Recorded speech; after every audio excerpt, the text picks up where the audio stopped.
Co-sensing consists of two main activities. Number one, going to the edges of the system and gathering the key observations, the key moments of listening, and the key insights from the periphery, from the edges of the system, so that we get a better apprehension of how all the stakeholders involved, particularly the ones that are most marginalized and that we know least about, how they experience the current situation. And number two, as the whole team comes back together, sense-making. Making sense kind of from the whole variety of observations and golden nuggets of insights that people return with. For that second job, the sense-making, we have a variety of methodologies at our disposal, including scenario thinking, systems thinking, and many other related methodologies.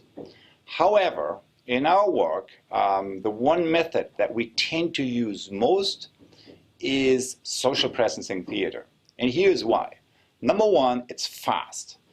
It allows you to do that job really in a short amount of time, which is worth a lot, particularly when you're operating under severe constraints of time and money. Number two, it's deep. It goes to the point, to the essence of the situation really fast, not only by surfacing the open mind-related intellectual complexity, but also by getting to and surfacing the emotional complexity that's involved among the stakeholders in that situation.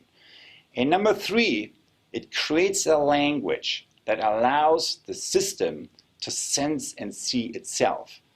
And that, in many ways, is the core of our developmental work.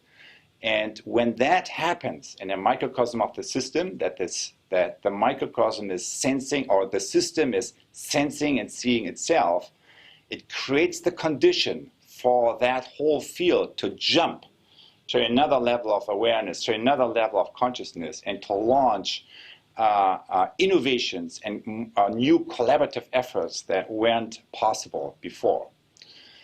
So that's why we use social presencing theater and the 4D mapping practice that you will be introduced to later in this module a lot.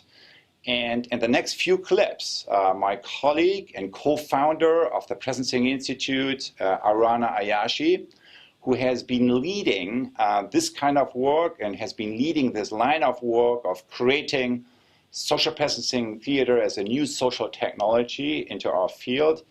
She will be sharing with you a little bit of the context that led to this invention and to developing these methods and tools, and then lead you through a series of practices that will help you to apply some of these methods and tools to the practical work you may be involved with in your organizations.